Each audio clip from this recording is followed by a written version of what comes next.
Ramanujan, l'intuition venue d'ailleurs. Imagine un village du sud de l'Inde, au tournant du XXe siècle. Un lieu chaud, coloré, vivant. C'est là, à Érodé, en 1887, qu'un garçon voit le jour. Srinivasa Ramanujan. Il n'a rien d'un enfant prodige à ses débuts. Il est discret, souvent silencieux. Mais dans sa tête, quelque chose bouillonne.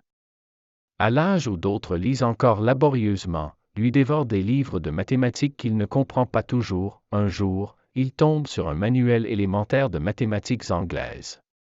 Pas un ouvrage profond, non. Mais pour Ramanujan, ce sera la révélation.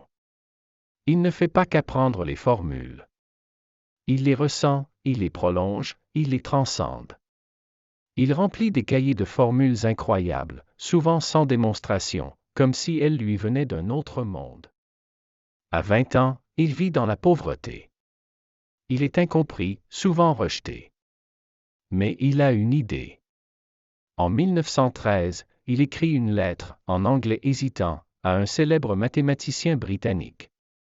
Godfrey Harold Hardy, à l'université de Cambridge. Hardy, d'abord sceptique, ouvre l'enveloppe et reste sans voix. Ce qui y dépasse tout ce qu'il connaît. Des formules infinies, des identités surprenantes, des séries convergentes que personne n'a jamais vues. C'est le génie brut, nu, indompté. Hardy invite Ramanujan en Angleterre. La traversée en bateau dure un mois. Il débarque à Cambridge en 1914, sous un ciel froid et gris, loin de sa culture, de sa religion, de son soleil.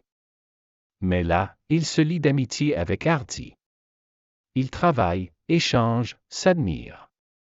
Hardy dit plus tard. Je considère Ramanujan comme le plus grand génie mathématique que j'ai jamais rencontré. Ramanujan explore des territoires inexplorés. Les partitions d'entiers. Les fonctions modulaires. Les séries hypergéométriques, plusieurs formules seront découvertes plus tard dans tes carnets après sa mort. Mais le climat, la solitude, la maladie rongent son corps, il tombe gravement malade, il est hospitalisé. Hardy lui rend alors visite. Il raconte à Ramanujan qu'il a pris un taxi portant le numéro 1729 et qu'il s'est dit que ce nombre était peu intéressant et qu'il espérait que ce n'était pas un mauvais signe. Ramanujan le rassure, non, c'est un nombre très intéressant, c'est le plus petit nombre décomposable en somme de 2 cubes de 2 manières différentes, dit-il. En effet, 1729 égale 9 au cube plus 10 au cube, qui est aussi égal à 1 au cube plus 12 au cube. En mars 1919, apparemment en meilleure santé, mais encore fragile, il retourne en Inde, mais il retombe malade et meurt peu après, en 1920, à l'âge de 32 ans.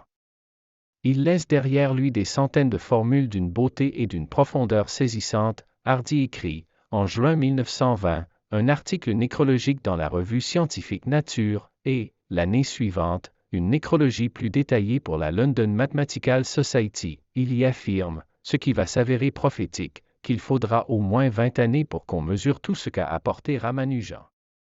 Ramanujan a montré au monde entier que la beauté des mathématiques peut venir de l'intuition, du silence et de l'âme.